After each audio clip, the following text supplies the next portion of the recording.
Welcome to Roman forts. The size of a Roman military camp, known as a castrum, varied significantly depending on how many soldiers it needed to accommodate. However, they all shared common characteristics in design and construction, such as this fort before you, located in Cape Chersonesos.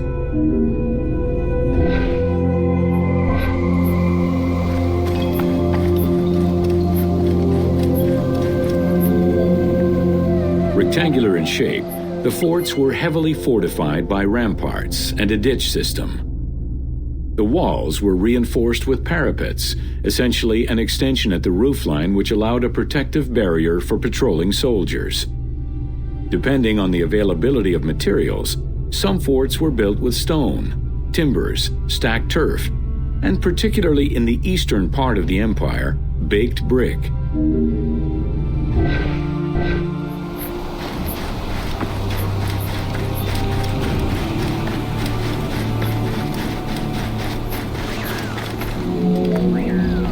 Access doors on all four sides were each flanked by guard towers. The commanding officer was positioned in the middle of the camp, giving him a clear view of the troops and the main gate.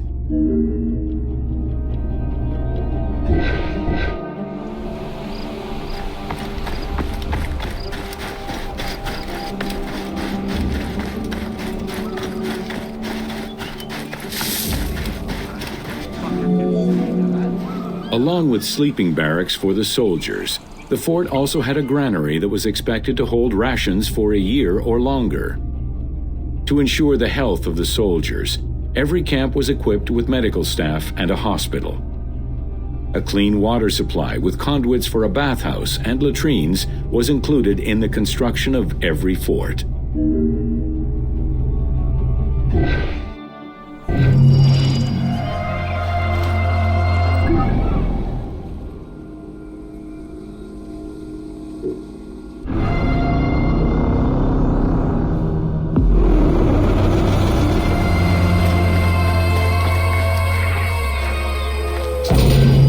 Welcome to crucifixion. In terms of the severity of Roman justice, crucifixion was at the top of the list of corporal punishment, followed by death by fire and decapitation. The upper class considered crucifixion unworthy of their position. Those lucky enough to have Roman citizenship were also exempt from such treatment.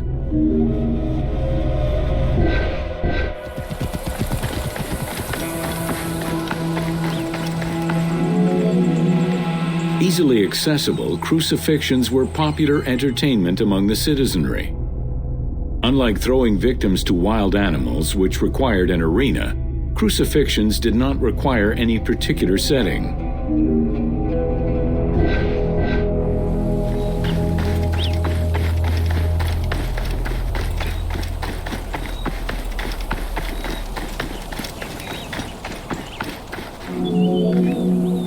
Those subjected to crucifixion were almost always slaves, traitors, and lower-class citizens.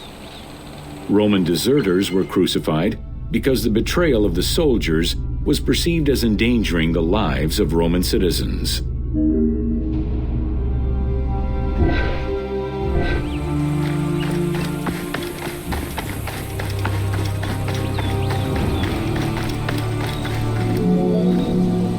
In 71 BCE, a major slave uprising in Italia was repressed by the Roman army. This resulted in the crucifixion of 6,000 men, including their leader, a slave and former gladiator known as Spartacus.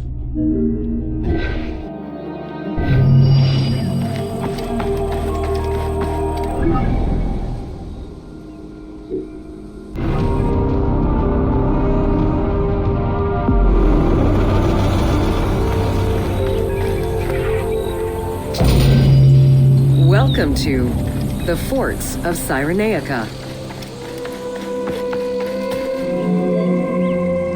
Cyrenaica was a Libyan region under Roman control, gifted to Rome by one of Cleopatra's ancestors. The remains and foundations of ancient fortifications were discovered in the 19th century in the southwest of Cyrenaica, as well as a Roman garrison dating back to the 1st century CE. Evidence shows that these forts were of Libyan origin, rebuilt and modified by Roman engineers when Cyrenaica was part of the empire.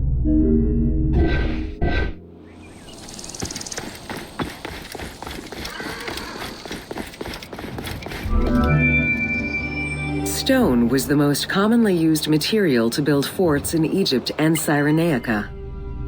Though no real proof of a fortress similar to the one before you has been uncovered in that region, the team chose to add it as a worthy and awe-inspiring end-of-game challenge for the player.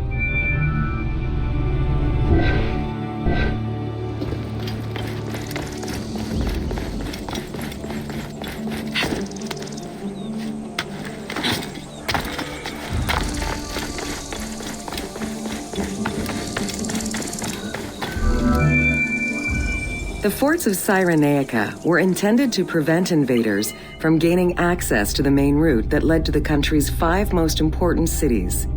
These forts were built close to coastal plains and deserts for added defense. 3 of these cities were recreated by the team: Balagrae, Apollonia, and Cyrene. Had it existed, the fort before you would have protected the road leading to Balagrae.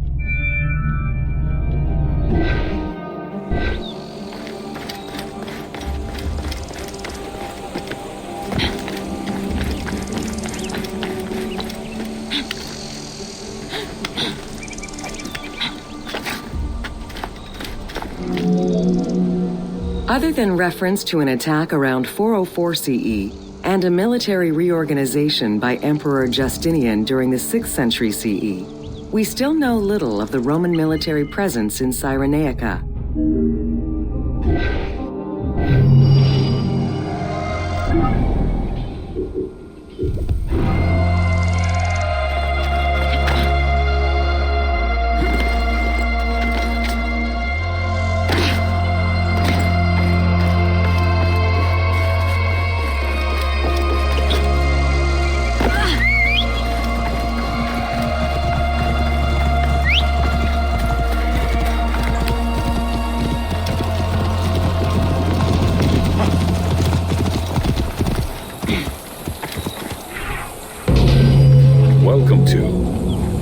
The strength of Rome was directly dependent on its military supremacy and fundamentally militaristic society. Regular citizens, comprised mostly of farmers and herders, joined to protect their land and families. In return for their service, members of this civic army were allowed to vote. Trained to be highly disciplined and obedient to superior officers, citizen soldiers developed a deep sense of loyalty to their city.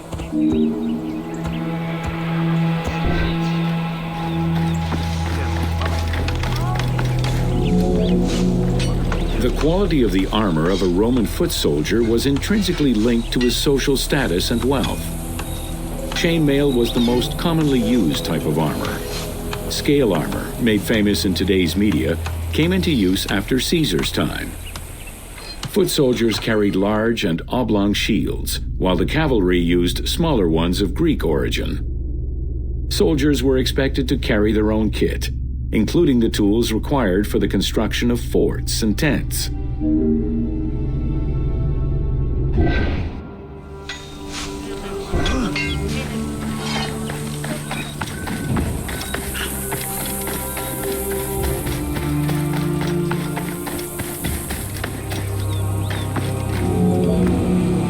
Roman soldiers used the same types of weapons.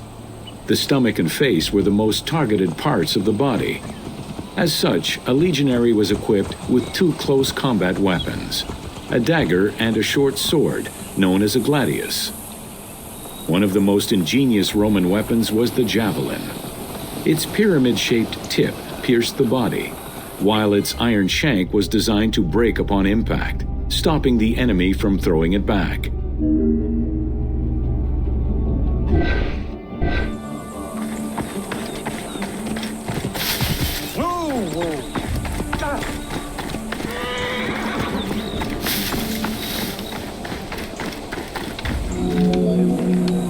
During their conquests, the Romans regularly transformed enemy technologies to add to their own formidable arsenal.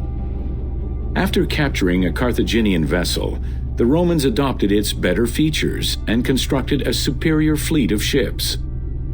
Adapting heavy artillery designs from Greek models aided the Romans in building catapults and ballistae. The latter became an iconic symbol of Roman warfare.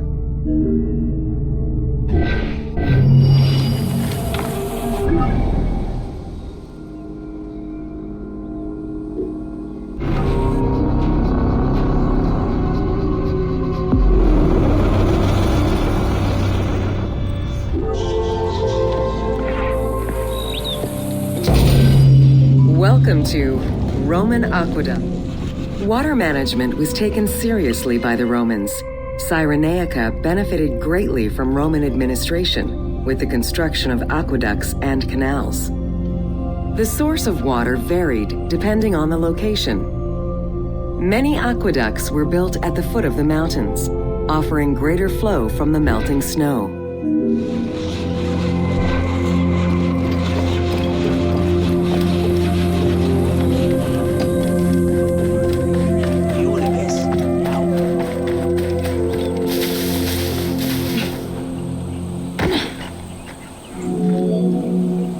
The ability to transport water over a greater distance increased agricultural production. Some aqueducts were reported to be over 7 kilometers in length.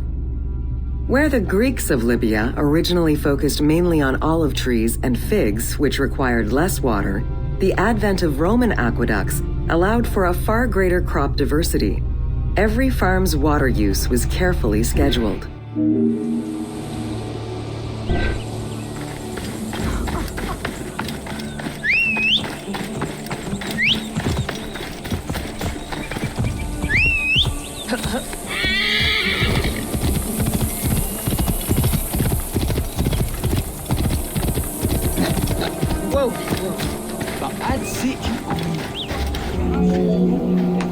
The engineering methods used to create aqueducts were constantly reviewed, with a clear focus on exploiting the local environment.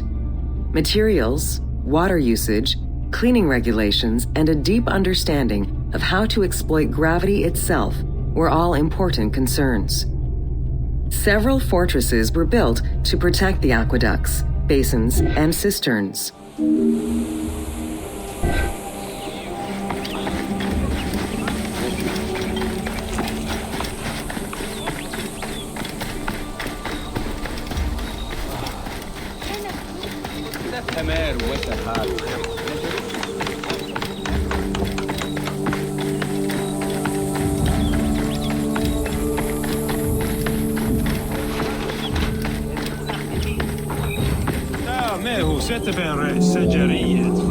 Additional water was collected with wells and cisterns, but aqueducts were the main supply of fresh water.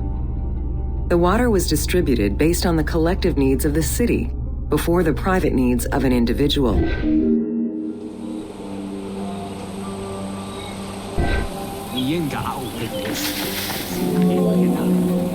Almost all aqueducts ended in a fountain where the water circulated to clean the streets and supply bathhouses and latrines, thus improving the cleanliness of Cyrenaica's cities.